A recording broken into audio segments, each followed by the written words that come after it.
Heidi-ho, neighbors. Actually, hey, how's it going? Hope you've been well. Today, we're working on the 450 a bit. This thing's gonna look a lot different soon, in like a month or two. But one of the first things I do to a lot of trucks is Diamondback them. So while I was waiting for this thing to ship, well, it's here now, obviously, I figured I would answer a question that I get asked all the time, and that's how to weatherproof a bed, or my bed is still leaking, or whatever. I'll talk about this a couple times throughout the video because I'm filming the intro after I've already filmed everything. But the Diamondback has a really good gasket seal. It can seal everything above the bed cap and everything, you know, from here over. It seals that very well with its gasketing. But there's other ways that water intrusion happens. It happens underneath the bed cap, it happens through the tailgate, it happens through the bed, holes in the bed. There's a big void here between the bed, the exterior of the bed, and the inside of the bed. And there's a lot of ways for stuff to get through underneath this seal. So in this video, we'll talk about that and kind of all the things that you could do to get the absolute most out of weatherproofing your bed. So let's get into it. So I removed the cap off of the top. It's a little bit of a pain, but you could YouTube a video of it where basically if you don't want to break them, you gotta release all these clips from both sides to get them out of here. So that's just the cap. You take off. These guys go in these little holes, but the cap is sitting on here. So water can get sprayed up under the cap and then go into the bed. So that would all happen underneath even the seal of the cover, because the cover sits on top of this bed cap and then the water goes up under. Also, this is just the void in your fender. So all the dust and the water and whatever that's sprayed up under into here will also go, it'll be under the cap and it can go into the bed. So it'll come down this side, or it'll come down these holes, or it'll come down this big hole here. There's gonna be gaps here in the Ford beds in this generation anyway. There's actually gaps in the corners, like along here, pretty much the whole way. There's kind of gaps here. So the Toyota beds are full composites, so they're not like that. But Ford, you'd have to weatherproof here. I imagine kind of some in here. There's a few random holes through the bed here, and then kind of this gap up here. So you need to do all that, and then anywhere else in the bed that you might have holes, you know, like this is a little light, here's some holes here, and then the tailgate just has a massive gap. So the tailgate is its own beast. You can put a big weather stripping here and here, or one of those covers like I did on the Tundra. But yeah, first step is to pop off the bed cap, which is a bit of a pain. And then I'll foil tape this on the top, I'll show you. And then I'll put a weather strip bulb, and I'll explain that as I go. So then you'll pretty much get all of the little holes filled with tape. You know, you can go as crazy as you feel like. You're never gonna really get a truck bed completely sealed, but we can get it about 99% of the way there without too much work. And then icing on the cake is just this. You get a 1/4 inch or 1/8 inch, just little weather stripping, you know, this squishy polyurethane rubber stuff. And that'll go basically flat. But what this is doing now is any water or dust that's coming under the bed cap and wants to come into the bed is now getting blocked here. So that'll theoretically keep that little bit of extra intrusion on this whole edge out. And then you want to keep this thin, obviously, and compressible, so that way the bed cap can still sit flat on here. Then I'll usually punch just a tiny little hole in order to allow these clips to get started into these holes. You could just force them through, but I find if you make a little slit, when you force them through, sometimes they'll really like push through and make the hole much bigger. So we just sealed this all up, and we're gonna make a new hole in it with the clips, but we wanna keep that, you know, as small as we can.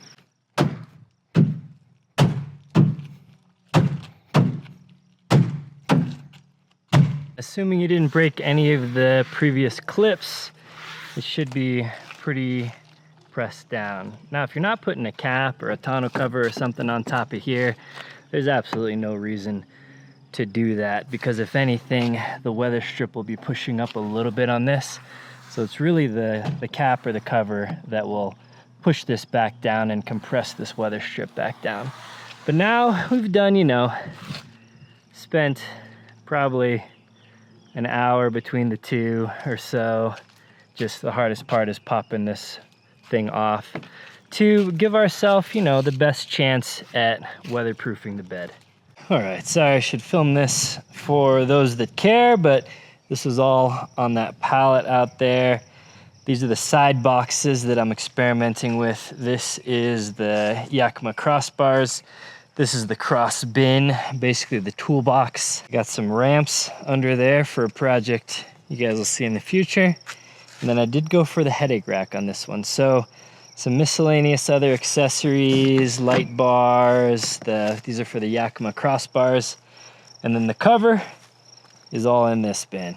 So once your caps are nice and sealed, usually in most trucks there's gonna be a little bit of a difference between the bed cap and then this rail at the front of your bed. So depending on what you're installing at this point, like the Diamondback does come with a weather strip kit, instructions, all that stuff. So grab this, the bulkhead weather strip, and I've already cleaned that top lip with rubbing alcohol real good, so that way this will actually stick to it. Don't mind this is all from cleaning out that top cap. Truck needs a wash. Anyway, like I was talking about, water would get up under there, fix that. Now we got, Diamondback basically has triple gaskets on this piece here. So water's not gonna make it in there. And then we have this that has a gasket here. This is what actually presses into that panel. And then the gasket on the bottom of each cover. So it's a big, thick gasket that runs the entire perimeter of each panel. So you'll get your front or rear panel, and then that slides into these hinges here.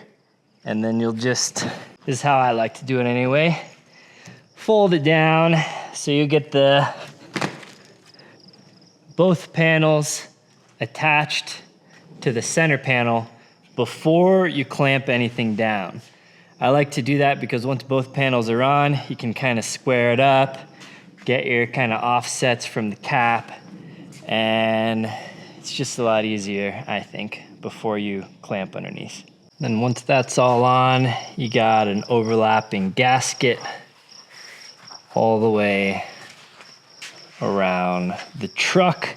This isn't clamped down yet, so once it's clamped down, it'll get compressed like that, and then make a continuous seal all the way around your bed. So for tailgate sealing, I haven't really done anything yet on this truck, but there's gonna be a big gap here, the big gap here. I have this interesting kind of bed mat, but kind of hard, kind of a bed pad thing I'm trying out. It has kind of a cover of the gap here, though it's kind of this weird nylon material. I don't think this will hold up to super heavy use, but I was interested in it, so I'm trying it out. Anyway, haven't sealed the tailgate on this yet, but if you'll pardon my annoying roosters, I have sealed it on this truck. So, like I was saying, this bottom gap, you can either use a big gasket at the bottom, which I've done in the past, but I don't love because a bunch of dirt and stuff gets caught up in there. So this is like a malleable rubber thing that has adhesive here and adhesive here. And I lay that across, and then when this thing closes, it folds down and basically makes a perfect seal on the bed. Furthermore, when you're like sweeping or blowing stuff off, there's no gravel falling down into the crack here. It just, you know, gets in here and you sweep it off. So that seals the bottom. Around the edges is where you'll have varying thicknesses of gap. So I use this one that's like, you know, about a 1/2 inch kind of bubble here, and then I wrapped it under a little bit over here, and then it gets real thick. So I'm using this foam gasket that I basically cut out the angles for this tailgate here. So this is like an inch thick foam adhesive on the back that I stuck in here, and then now it's a pretty good seal. I think you'll be able to tell. Coming up here, I gotta slam it, and then there's not really any daylight anywhere. There's a tiny bit, if you can see, down in that corner. So I wanted to leave a little bit in case water got in here. It could still drain out the corners, but as you can see, it's really the only daylight through here. So that's how you get a pretty good seal in a tailgate. So yeah, I'll finish the rest of the install on the Diamondback later, but basically some clamps there, the bars that go across, and then on this one, I'm doing a cross spin, and I'm gonna see if on the 8-foot bed I can fit side boxes and the cross spin. And then I have the headache rack as well. So if you're interested in this and the 450 build, it'll be taking shape over the next month or two, and it'll look quite a bit different than this, but kicking it off with the Diamondback cover. So hope that was helpful. I think I got about everything. I don't do this on all my trucks, but trucks that I'm gonna hang on to for a while, or I just feel motivated or have the time to do, I will go a little bit extra on the weather sealing. This one I just decided to make a video because I get asked a lot how to weather seal, both, you know, for the Diamondback or for the GFC or for whatever else you might be using. And like I said, I think I said earlier, the Diamondback does a really good job of sealing off everything above the bed cap.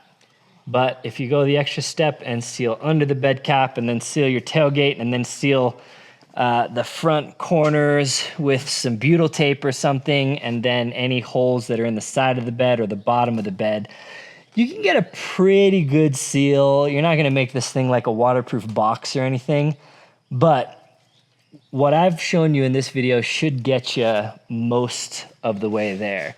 Then after that, you know, if you really want to, you just spray it with a hose and then see where the water's getting in, and then diagnose and repeat with some weather stripping or butyl tape, and eventually you'll get there.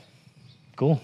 All right. Well, let me know if you have any questions. Ask them down below. I will link to everything I talked about in this video in the video description below. Appreciate you clicking those links. That's how I make a little bit of money here on the channel. Get subscribed if you're into trucks and gear and whatnot, and I promise I won't disappoint that much. Yeah. All right. Well, until next time, guys, take care.